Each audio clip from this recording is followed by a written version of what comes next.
me libra në panajër, Nuk do jesh me libra. Që do e vizitoj. Po. Do shkoj në promovimet e miqve, por që do blej, nuk do shes libër këtë vit. Si e shikon këtë vit panajirin? Ka ardhur para kohe apo nuk është në entuziazmin e dikurshëm? Si e shikon? Nuk është në entuziazmin e dikurshëm.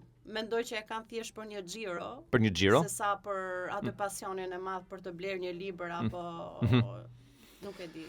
Po, cili është, po themi, mesazhi yt për ata që kanë shkruar në copa letrash poezitë e tyre, pa akoma nuk i kanë përmbledhur për një botim. Të guxojnë. Të guxojnë. Të guxojnë të hedhin, mos kenë frikë nga ajo që nxjerrin prej shpirtit. Dikur dhe unë kështu kam vepruar, kam botuar libër mbas 23 vitesh. Mbas 23 vitesh, shumë e bukur kjo. Nuk kisha guxim.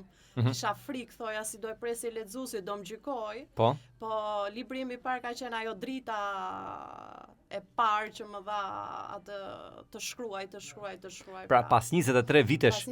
Sa mirë i ke ruajtur poezitë? I kam aty dhe nuk kam dhe më e forta është se nuk kam botuar nga ato poezi, kam botuar shumë pak tek libri i parë. Dhe libri i dytë, i treti dhe i katërt që po vinë s'kan lidhje me ato poezi. Më duken shumë ndryshe. Shumë fëminore dhe nga që jam rritur profesionalisht dhe patjetër. Pra